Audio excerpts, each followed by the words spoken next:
Hi viewers, அண்ணா சீரியலில் நம்ம Shanmugam mass entry கொடுத்து கனி பாப்பாவை காப்பாற்றணும். இதுக்கு பின்னாடி இருக்கிற பாண்டியம்மா அந்த ரவுடி குரூப் எல்லாரையும் வச்சு வெளுத்து வாங்கணும்னு நினைக்கிறவங்க இந்த வீடியோக்கு ஒரு லைக் பண்ணுங்கள். ஸோ பரணி சண்முகம் காரில் போயிட்டு இருக்கும்போது இளநீர் குடிக்கிறதுக்காக கீழே இறங்குறாரு. அப்போ ஒருத்தர் வந்துட்டு நீ வந்த வழியாக திரும்பி போன்னு சொல்லிட்டு போகிறாரு.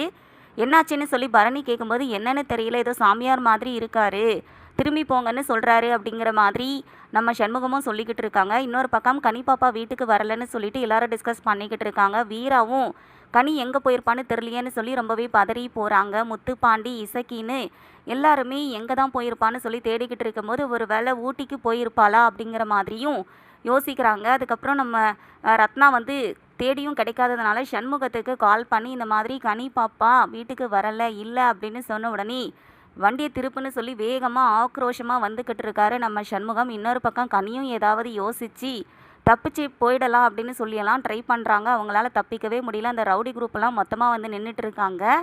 கனி கழுத்தில் தாலி கட்டுறதுக்காக ரெடியாக இருக்கிற நேரத்தில் நம்ம சண்முகம் வந்து மாஸ் என்ட்ரி கொடுக்க போகிறாரு. அண்ட் இன்னொரு பக்கம் பாண்டியம்மா இதை வச்சு இன்னுமே வந்து அசிங்கப்படுத்தலான்னு சொல்லி கனி யார் கூடயாவது ஓடி போயிருப்பாளா என்ன அப்படின்னு சொல்லும்போது வீரா ரொம்பவே கோவப்படுறாங்க. ஏன் வீட்டு பொண்ணை பற்றி எங்களுக்கு தெரியும், ஏன் தங்கச்சி அந்த மாதிரி இல்லை அப்படின்னு சொல்கிறாங்க. அதுக்கப்புறம் இசைக்கியும் என்ன பெரியாத்தா இந்த மாதிரியெல்லாம் பேசிக்கிட்டு இருக்க, என் தங்கச்சி எந்த மாதிரின்னு உனக்கு தெரியாதா, நீ இங்கே தானே எங்கள் கூட தானே இருக்க அப்படின்னு சொல்லும்போது இந்த காலத்தில் யார் எப்படின்னு என்ன தெரியும், அதனால தான் நான் சொன்னேன் ஓடி போயிருப்பாளோ அப்படின்னு திரும்பவும் பேசுகிறாங்க. உடனே வீரா வந்து ஏதாவது பேசுனீங்க நான் மேலே கை வச்சிருவேன் அப்படிங்கிற அளவுக்கு பேசுகிறாங்க. அச்சச்சோ இதுக்கு மேலே வாயை திறந்தால் நமக்கு தான் ஆபத்து அப்படிங்கிற மாதிரி அமைதியாக இருக்காங்க.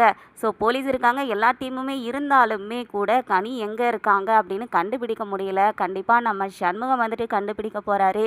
இதுக்கு பின்னாடி இருக்கிற பாண்டியம்மாவுக்கு வந்து பயங்கரமான ஒரு டோஸ் விட்டால் தான் அடங்கி உக்காரும். ஸோ வெயிட் பண்ணி என்ன நடக்கும் அப்படிங்கிறத நம்ம பார்க்கலாம். தேங்க்ஸ் ஃபார் வாட்சிங்.